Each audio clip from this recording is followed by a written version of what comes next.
Hello, everybody. Welcome back to the W4K What We Wish We Knew podcast, the podcast that talks about what we wish we knew when we were younger and what we wish we could know now that we're older.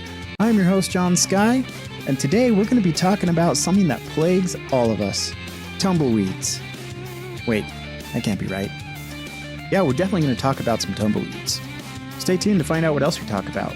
We're starting now. Monica. John.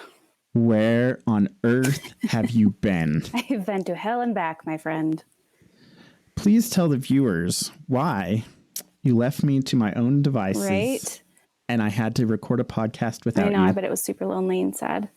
It was. I've been battling the unemployment, y'all, and it has been a struggle bus. I'm a single mom, and it just makes it that much more terrifying. It took me about, how long was it? 5 months? To land a job. About that. Yeah. So what caused, if you're comfortable sharing, like what led up to that? Did you see it coming? Was it like, how did it happen? I should have seen it coming. So I had a huge pay cut in April. And like, I can't believe all of us stayed, but everyone on the team stayed after that. It was a huge pay cut. Like, so everyone got a pay cut? Everybody. In the whole entire company? Yeah. Or at least at whatever level you are at? On my team. So on my team, everyone got the pay cut. But we all stayed. And then in October, I was like, I talked to my director and I was like, I can't afford this pay cut. Like, here's my situation. Are there going to be, promotions coming available because of this? And he said, yes. He said, just keep doing what you're doing. I was one of the top performers on the team. Not to toot my own horn, but I was. And it's okay. Toot it. Okay. So it's our podcast. Yeah. So I was, and I just like dug my heels in and I worked my ass off. But I think I shot myself in the foot because what had happened was, I was let go. And then the following Monday, there were 2 senior people on my team that were also top performers, but they'd been there longer. And so they got promoted into those 2 promoted roles. And I think to make, this is speculation, but to make a budget for that, they had to cut me to pay them more. And I had already told my director if I wasn't getting promoted, I was going to leave. So kind of led up to that. Did they say why they had done budget cuts? No. So actually short after I found out that my director had got let go, and then they had ended up, closing out that team, or what is that word? They canceled them. Yeah, I get what you mean. Yeah. So that team is no longer at the company. So either way, I would have gotten cut. It was just the time, like it was October, around the holidays. I couldn't do Christmas for my child, and no company was hiring. So it was just really, really bad. But were you able to like file for unemployment? Yes. Or how did you like survive that? If I hadn't applied for unemployment, I would have lost my home. So that's kind of part of our podcast today, right? Is what to do if you are let go. One of the biggest things I will tell you is, like, right away, if you're eligible for it, file for unemployment. It saved my life. It saved me and my son. So do it right away. That's the first thing you need to do. Yeah. And remember that there's different laws in different states. So I would say, so having been a hiring manager myself, I don't know if you know this, but when you file for unemployment, did you know that the unemployment office then reaches out to your employer? Mm-hmm. And then they try to find out, like, why were you let go? What happened? Was it voluntary? Like, did you resign? And a lot of people don't realize this, but if you voluntarily resign, at least in Utah, you're not eligible. You eligible. usually don't qualify. Yeah. And if you're fired, you don't qualify. Right. And if you're fired, you don't qualify. Now, with that being said, we always recommended that you still file for unemployment regardless, because if your employer doesn't fill out the form correctly, you might still qualify. Or you actually think that you don't qualify and you actually do, because there is some fine print Yeah. So like when I was a hiring manager slash firing manager, Rude. we would have people who like they wouldn't file for unemployment for what seemed like forever. I would forget that they were even like my employee. Then all of a sudden I'll get this paper in the mail that's like, so-and-so has filed for unemployment. Please list all this info. And every now and again, you'll find an employer who understands your plight and they'll fill out the paperwork in such a way that, yeah, it hits their unemployment insurance, but if they're big enough, they don't care. Yeah. So it doesn't, my point with that is like you said, like always fill it out. Yes. Always file for unemployment. Also, like another thing that I think really helped me. So I got called on a Thursday morning. I just logged on to work and it was my manager and she was like, this is going to be your last day. All your accesses are going to be, you're going to be, shut out. So yeah, locked out of everything. I hurried and logged on and I took as many screenshots as I could about my performance. So like anything that shows that, I was a top performer, that,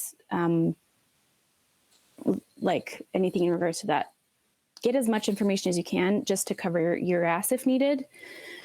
I didn't need to, but it did help me in the long run with getting a job because I was able to send that information to employers and say, hey, like, this is how I perform. I was a top performer on the team. And the way that it worked in my favor was, this is going to be kind of a side note, but these days it's kind of messed up, but you can only, like 5 months I was unemployed. The only way I was ever able to get an interview was a reference. So I utilized my network like a lot. And I reached out to this gal I was working with at a previous company. I didn't know her very well, but I said, hey, I see that there's an opening at your company that you're at now. Here's my performance just to instill a little bit of confidence in you. I'm wondering if you'd be willing to refer me. I'd love to help get you that referral bonus because a lot of the time there's referral bonuses. But because she was able to see that like, I'm a good worker, I'm a top performer, gave her, I think, the confidence to be able to help me, and then in turn help her. So that's another tidbit that I would recommend doing. Awesome. So can you talk about kind of like what you do now? Yeah. So I work in the tech industry.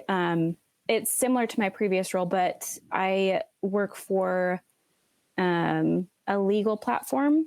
So once they purchase the product, any, attorney firms, they'll come to me and I will train them on the product. I'll help them implement it, and then move them forward. So my title is a product implementation specialist or consultant. So I help them figure out how that product is going to best serve their firm. And it's a lot to learn because I haven't worked in the legal realm. Right. I've always been in tech, but this is completely different. So it's really exciting.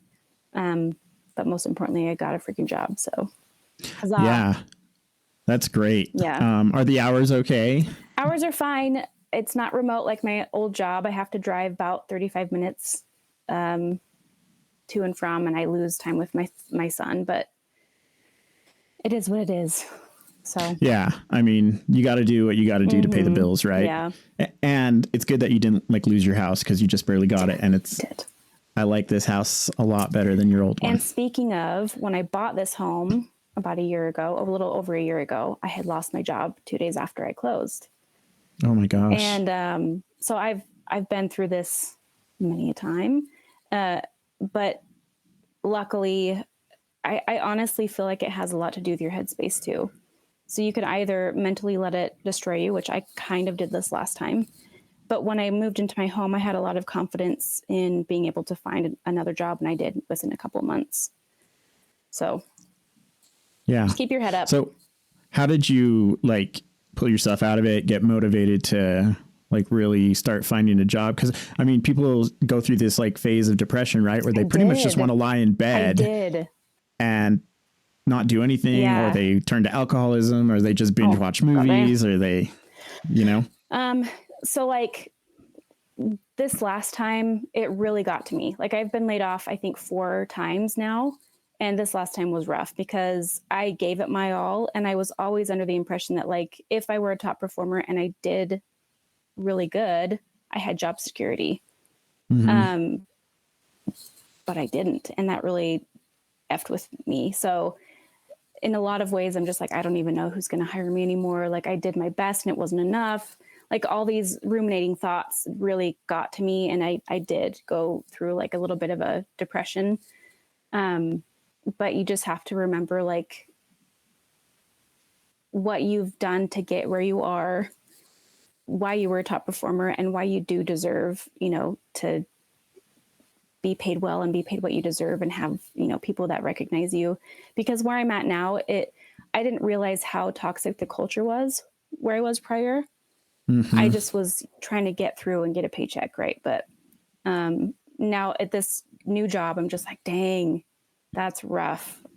So yeah. So I have it's not my story, but I have a story. Okay. That's kind of about this. Like, you hit the nail right on the head.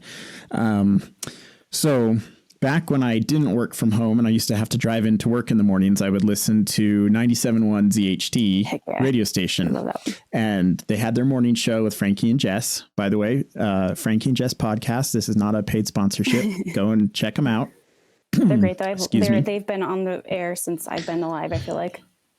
Yeah. So I think Frankie was hitting like his 25-year mark in Utah. And I think Jess was at her 18-year mark. Dang. And then like one day in April last year, I turned on the radio and they were not there. And there was no more commercials with their voices. Like, there was no promo. There was nothing. So I logged into the iHeartRadio app and was like, because they record the morning shows and they edit out all the songs and stuff. And I'm like, where's their like podcast stuff? And like, it had just like ended with final episodes in like January. And so they just came out with their podcast starting this year. I'm assuming they had a gag order, but basically they had come back from vacation, just blew all this money with their families, have this great show, and then they finished the show in the morning and they're like, that was a good show. Like, it feels good to be back. And then like their corporate people pulled them in one at a time and you know, they're like, what's up? And they're like, it's not good. The company's downsizing and today's your last day. Oh no. And you have to go and get your stuff and get out now. I don't remember that. So like they couldn't even say goodbye to the listeners. They couldn't like really save any data from their computers. I mean, they made Frankie turn in his access card, which you think, okay, yeah, they cost money. I know, because I sell them. But like, it had his picture printed on it. You're not reusing it. You can just deactivate it in the system. It will never work again if you do that, you know? That's dramatic then. Yeah, it was dramatic. And they basically like escort them out like criminals. Dang, and they didn't even see this coming. Yeah. Yeah. And so, you know, but now that they started their own podcast, they've kind of been sharing their story and they're like, holy cow, like, you don't even realize we were in a toxic environment and it was scary being suddenly kicked out of it, because you had like, at least it was the known, it was stable. There was stability in that environment, but it was so toxic. And then could you imagine, like, they tell you, hey, we're downsizing, we don't have money. And then like, not even 12 months later, you can hear your replacements on the air. Oh my gosh, that's terrible. And you're like, come on, people. And this radio station, they thought that the listeners wanted music in the morning, that not to listen to them talk and do interviews and like go off script. And like, that's what we listen for, is we listen to hear them talk. I don't care about the music. There's only so many times you can hear Justin Bieber in a day. For real. Right. You know, not to diss the artists that play, but they play the same like 10 songs an hour, which really only gives like 9 minutes of talk time once you remove commercials.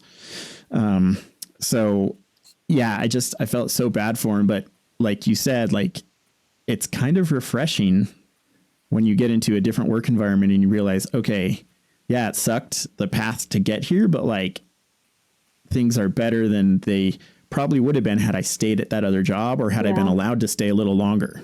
It's just stressful though. There is a flip side to that though, is it does mess with you, because then you're putting up with something that you didn't realize was toxic. So then you start to think like, because when I got let go, I'm like, how am I going to get a job?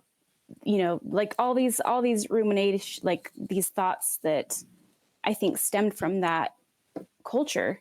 I didn't have a lot of hope. I wasn't positive, because in the long term, if I look back on that job, I wasn't appreciated. I wasn't valued. I wasn't seen. I wasn't recognized. And it really ate at me a lot. And I didn't realize how low it got me mentally, to a point where when I did get let go, like it really got to me. But there's a quote that I actually texted out to my boyfriend earlier today, and I want to read it real quick. It's from Love is Blind, this new season. I love that show. It's where is it streaming? Netflix. Yeah. Okay. Not sponsored, right? But it was from a father of one of the cast members. And he said, if you think you're beaten, you are. You think you dare not, you don't. If you'd like to win, but think you can't, it's almost a cinch you won't. If you think you'll lose, you've lost. For out in the world, you find success begins with a fearless will. If you think you're outclassed, you are. Think higher and rise. Be sure of yourself. And I think that's it. Like, it's all a mindset. It really, really is. The thoughts that you have are the life that you live. So if you find yourself stuck and you're like having those ruminating thoughts of like, I'm not good enough, or like, how could I ever, get a job again because this happened, that's where you're going to be. But if you can recognize that and change those thoughts, I'm telling you, like, it will change everything, because that's what I had to, initially do. And it's legit, for real. Manifesting. Yeah. Right. But like you said, I mean, it's still very normal and natural to have those feelings where you're like, oh my gosh, definitely. I screwed up. I messed up. Where you think less of yourself. Yeah. And that's okay. Sit in those for a while, but just don't let them win. Exactly. I mean, it's kind of, if you think about it, losing a job can kind of be compared to, losing a loved one, even if you didn't love the job. Traumatic. That's your livelihood. I have to take care of my child and I, like, it's a big deal. So yeah. Yeah. And it just removes this like certainty and order that's in your life. And then all of a sudden you're like, well, now I have all this free time, but I don't want to use it. Mm-hmm. I just want to go and do nothing. Mm-hmm. And at the same time, stress about finding work. It's just, it's this crazy thing. So I've always felt, and I've told when I've had employees, when I've been in a managerial position, that you always want to like make sure whatever you're doing in your current job is padding your resume for your next job. Yeah. Never. That's one thing I wish I would have started doing. Like when I got the pay cut, is start looking. I didn't. Yeah. And with that being said too, like, so I was a hiring manager and security director for a security firm that provides third-party security services to like retail shopping, property management companies, things like that. And sometimes I'd get those employees that they just wanted to come and do security guard stuff, which I get.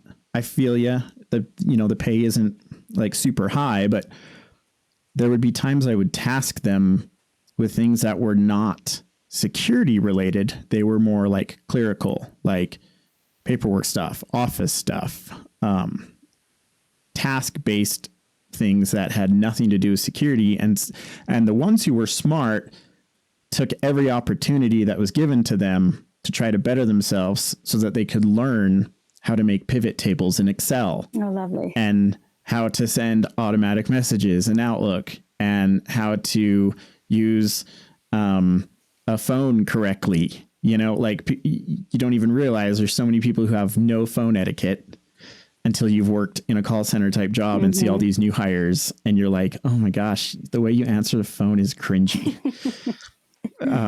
Even now, get your professional phone voice going. Right. Or say more than like, ABC company. Yeah. Like, give me something. ABC company, this is John. How can I help you? Whatever. But I think the point is if you get opportunities, even if it doesn't necessarily pay more, obviously if they're constantly giving you opportunities and they're never paying you more, that might be a problem. But like where my wife works, she works for Western Governors University. I used to work and there. Whoop, whoop. Oh yeah. And they provide opportunities for their employees who want to kind of move up the ladder to show what they're capable of. You know, maybe they're presenting a proposal of a change in policy and explaining why it would benefit the company. And it's formatted in a professional way and presented in a professional way. And they understand that they might not do it, but it's at least giving them an opportunity to be seen and to be known.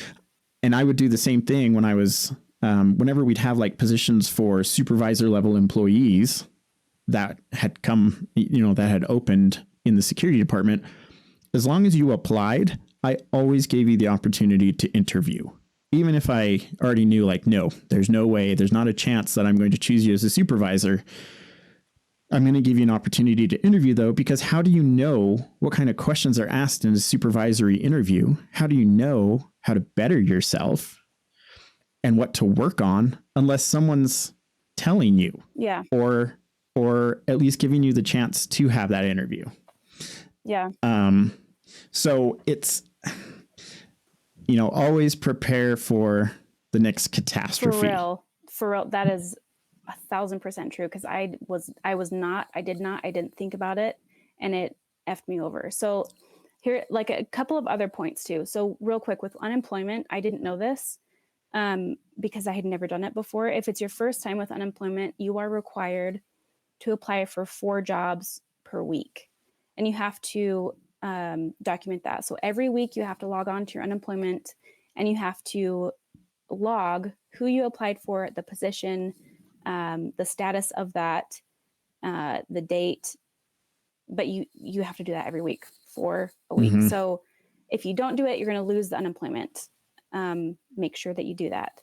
Another thing, I have to do a shout out real quick because when I got laid off, one of my really, really dear colleagues, his name is Tim, he reached out to me and he was just like, I feel so bad. You were the top performer. What can I do? And he helped me every single step of the way until I got hired. He was really, really great with resume writing.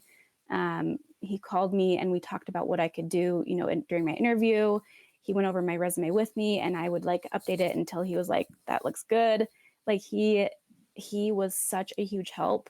And that is another thing, like you need to reach out for help and you need to accept it. I don't care who you are. I don't care, what level of pride you have. Like you need to rely on other people because they will help you and they'll get you to where you need to be. I got another tip for that goes right in with that. So also help them to help you. Yes. So what I mean by that, one of my former employers, he was really, he was very understanding if someone, wasn't cut out to do the job and they needed to resign. He was still more than happy to provide a letter of recommendation.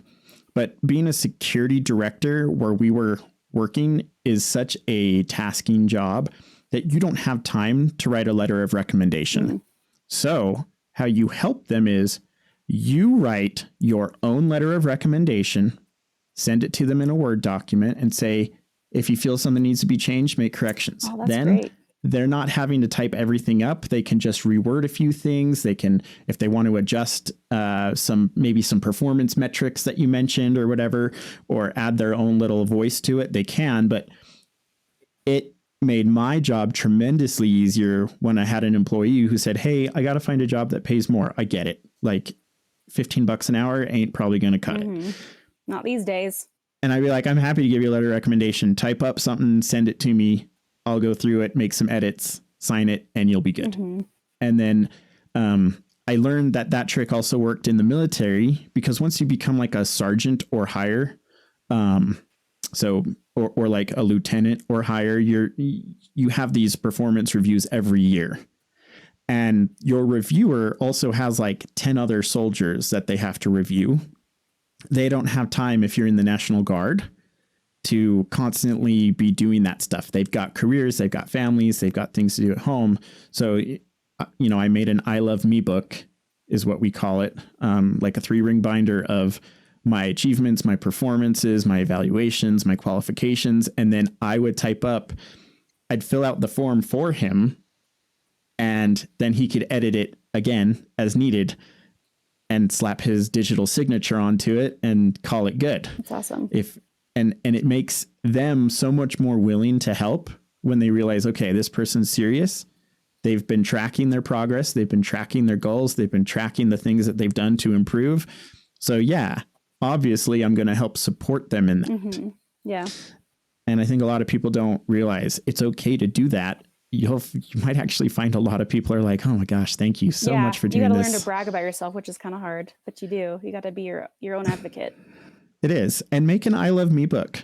There's nothing wrong with that. If you, get an award at work, even if it seems really cheesy, I got an award once, and because I sealed like 15 security contracts in a month. Dang. And like the award sounds really cheesy because I'm like, well, I mean, it was 15. They weren't like all super high paying, but it still looks really good on a resume. Yeah, like no one is going to tell anybody what you've achieved other than you.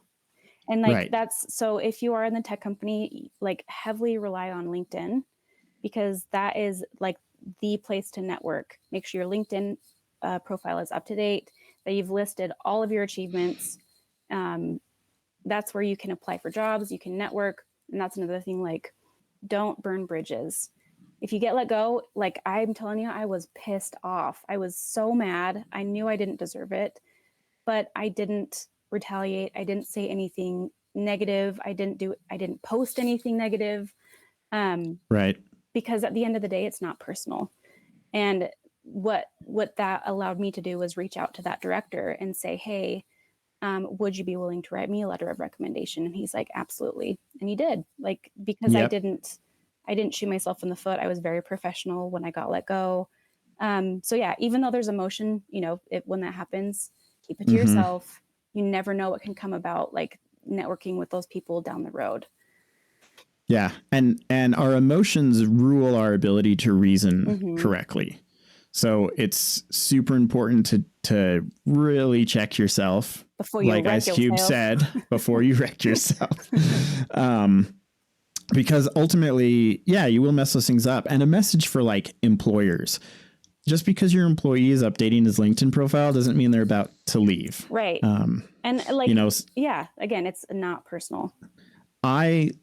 Whenever I get like IT certifications, I go and add them into my LinkedIn profile. And one time, my employer did call and they're like, hey, they're worried. Like, are you leaving? I'm like, no, I achieved this.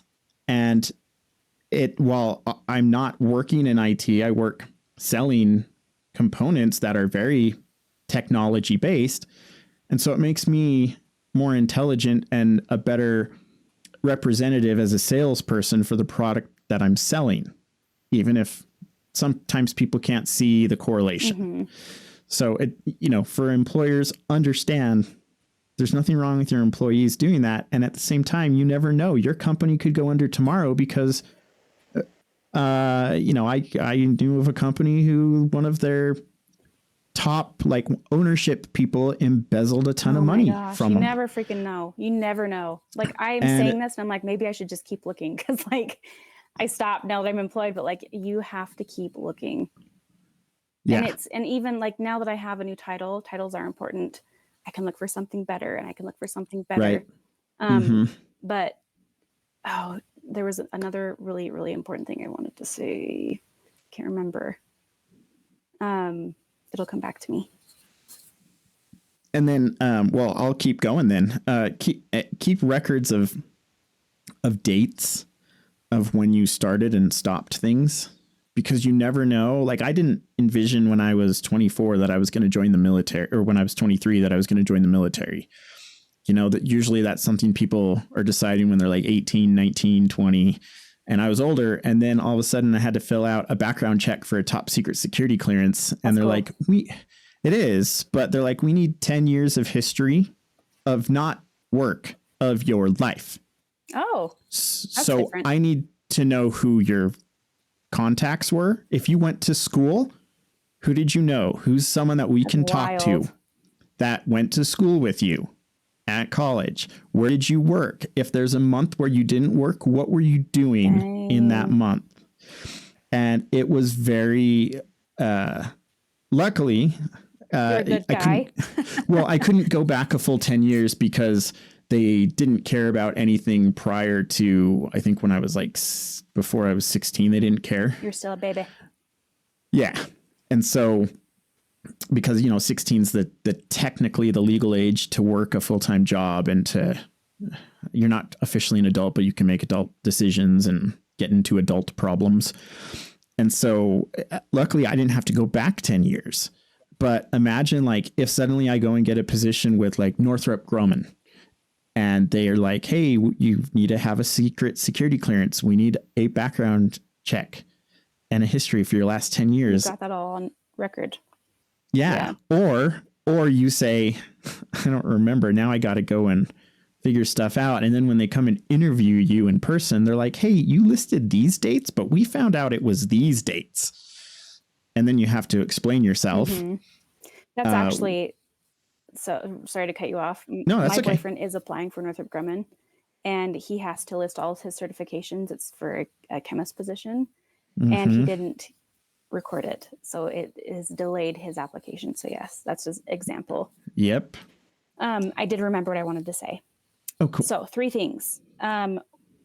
Number 1, see, anytime it's the pressure. I don't know. So the first thing I remember is always counter. Okay. So like if you get your initial offer, always counter and make it as high as you can go. Okay. So, and I think you texted me about this. Yes. And did so it work?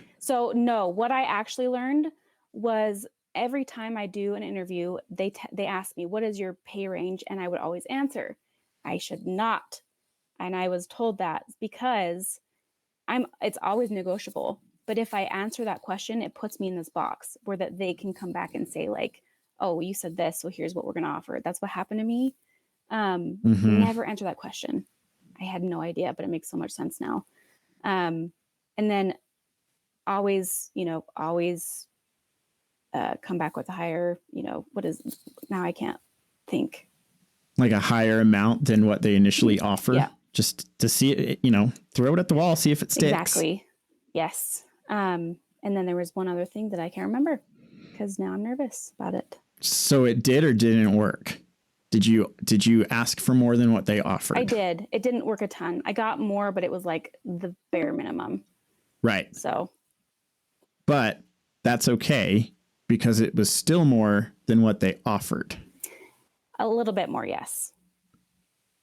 I mean, even if it's 50 cents more, it's still more. It is. Like you could have walked out of there with less. Yeah. But you still walked out with more. And a lot of people forget that. Yeah, because I asked. And I think we talked about it in a different podcast. If we published that podcast, we had some mic issues with our first podcast. We have like 5 of those. I'm just kidding. I know, right? We will revisit. But I mentioned it, like part of why that feels like sometimes there's a disparity between men and women's pay, even in the same job, is because the men ask for more money. And studies have shown that women tend to not ask. There was a guy as often as men. There was a guy that started with me and we already talked about it and he did get better pay than me. Just saying. We both asked. Actually, he didn't even counter. I countered. He did not. And he got more than I did. Yeah. So that's still an issue. It is still an issue. And there's also things to like consider and remember too. So like not to say that there's not some level of disparity between the genders, but like even when I was in the military, right? So I was offered for my position a $10,000 signing bonus. And it was for a unit in the Utah National Guard. And my battle buddy that was in basic training with me got the exact same position for a unit in the Utah National Guard. In the same month, we signed our contract and he got $20,000. Oh, ouch. So sometimes it happens. It's whatever the company is able to do at the initial time of hiring, or it's whatever the hiring manager was allowed to be approved for that week. And then they change their mind 5 minutes later or 7 days ago, they're like, ooh, we probably paid him too much and we shouldn't have. And so now they're trying to correct that mistake. Yeah, I think he got his offer before me too. So it's a bummer, but it is what it is. Yeah. And as having been someone who's hired both men and women, I've experienced it firsthand as the hiring manager. I'm like, man, this sucks. Because like initially we were able to offer this position, let's say $16 an hour. But now, because the contract has changed with the client who's paying the bills, I can only offer it at $15.50 an hour. Or historically, we always give everyone a $3 an hour pay raise every year. No, not really. It was like 50 cents. That would be awesome. $3. Hello. So there was like 1 or 2 times we were able to do a pretty significant bump just to catch up with inflation. But there were also other times where they're like, hey, so when you hire this next round of employees, don't tell them that they get a pay raise every 6 months like the other officers are getting, because in the contract, there's no money to do that. So it's like, well, that sucks, because now it's like, it's going to create some divide, because people talk about their pay. It's going to create some divide between the people who are getting more, doing the exact same thing as the people getting less. It already burned me a little bit. Like when him and I had that conversation, I did feel like, that sucks. Yeah. But then also remember, like, your qualifications might be different than his, and we don't know what the hiring manager saw. Exactly. You know, still got to do my best. Yeah. Oh, but go ahead. I remembered one last thing. Sorry. I keep cutting you off. That's okay. There's so many resources, not only unemployment, but there are a lot of federal and state resources for you. So there's like daycare. You've got even scholarships you can look into, but there's a lot of other financial assistance that you can get. You just have to look into it. Yes. And remember too, like, especially like in your position, I don't know if you applied for food stamps or would have qualified for it. I was getting there. I didn't have to, gratefully, but that is an option. Yeah. Food stamps. And then there's another food program too. It starts with a T. There's like WIC. There's WIC, Women, Infants, Children, if you have like young babies, things like that. But it never hurts to look into it and understand there's going to be people who listen to this who are going to be like, oh, welfare, schmelfare. No, if you need it, do it. It's there for a reason. But you had a job and you paid taxes. There's nothing wrong with you benefiting some from the taxes that go into the welfare program. The purpose behind it, though, is not long term. It's supposed to be, all right, let's take care of her for the next 2 or 3 months while she's trying to get back on her feet, get a job. So she's not stressed about how to put food in her mouth and her child's mouth while job hunting. Mm-hmm, exactly. And so there's no shame in that. And we need to understand, like, we can live in America and be a democratic republic or a constitutional republic at the same time and have socialized programs. There's a lot about being unemployed for an extended amount of time that requires you to put ego and pride aside. Right. And it's worth all of that. It's worth doing. And once you've done it, you kind of know, like, all right, so if you get fired in the future, now you have another tool that you can reach out to get back on your feet faster. You don't have to stress as much because you can be like, all right, I can still make it through this. It's tough. Like I was legitimately like worried because I mean, it's already hard to like get you to respond to a text anyway. Right. But I am a mom. But like, but like you can attest to this. There have been text messages over the last like 4 or 5 months where I'm like, are you alive? Yep. Because I hadn't heard from you. I hadn't seen presence on social media. You know, like had you not answered, I was going to go over to your house and like knock on your door and make sure that you weren't like decomposing in there. Such a freaking awesome friend. But yeah, I went through a lot. So I am happy to say that like things are on the up and up again and I'm back on track and but it's hard. It's really, really hard. Yeah. And then life throws other curveballs at you. This is a total tangent, but we're going for it. So tumbleweeds. Oh my gosh. Like you live like, I don't know. Tumbleweed, I'm pretty sure it made national did headlines. it? That's The hilarious. tumbleweeds in Eagle Mountain and like, Daybreak. I think just a few blocks to the like east of you and a little bit south were just, I mean, these Like tumbleweeds were as high as stacked like a house almost. to the roof. Yeah. So did you get tumbleweeds or was your house didn't. blocked by all the others? No, I didn't. But like, luckily across the way, my neighbor's garage was just like, it's just him for some reason. Like, what did you do in your life? Just kidding. But it was like piled up like to the height of his garage. Oh And my we've gosh. we've had city workers in town like sweeping up and cleaning up. Like, it was nuts. The wind was wild. Yeah. That's tangent, but it was really funny. We'll have to also, post that picture. I'll see if I can add it before we post this video. And then also on the last episode when you weren't there, someone actually commented on Spotify. And we'll give a shout out on the next episode. Oh, awesome. What their actual name is, okay, just cool. to say hi. I think it's a she. And she had mentioned, so I was talking about some like pitfalls that new dog owners have, or even if you've had a dog for a long time, like there's so many bad habits that society has created for us with our dogs. And it was to stop saying no for everything to your dog, because no just eventually doesn't mean anything if you use it for everything. And she says, I need to do better at not saying no. And yeah, you're right. Don't say no as much. For real. Don't. And it applies to your kids. So don't say no to your kids as much as it's totally hard. Instead, tell them what you want them to do rather than tell them what you don't want them to do. Because that's really what no is, right? Whole Instead other of saying episode. don't, but you got to reframe it, because you got to reframe it and saying, hey, will you do this instead? Yeah, we're having a struggle with that right now. Yeah. And I am too. We might have to talk about it again, but you know, yours is 7 now, almost. We're going through something. I don't know what it is, but he's practically a teenager. Yeah, then. for real. He's acting like it. I'm telling you. So cool. Well, we're glad you're back, and hopefully we can have you back more often. Yes, and we can get these rolling out again. And thanks for those who are listening. Thanks for putting up with some of the audio stuff while we kind of learn the ropes on how to make this sound good. We're getting there. And if you guys have any topics that you feel like you want us to talk about, put it down in the comments, especially down in Spotify. It's hard to comment down there. So you just have to reply to like a question. It doesn't have to be related to the question. I always have a question attached to the video. Just give us your thoughts and we'll take a look at them and see what else we can do for you. Yeah. And shout out to everyone that helped me. Oh my gosh, there was a ton. Even John checking on me meant everything. So you're wonderful. Thank you.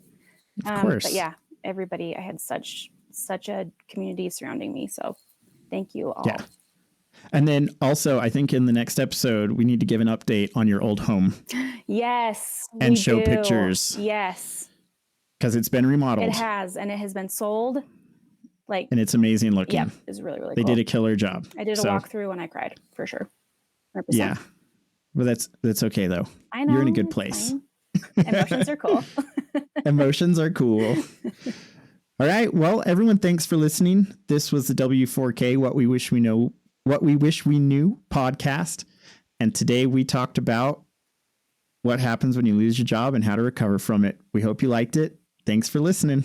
Bye. Bye.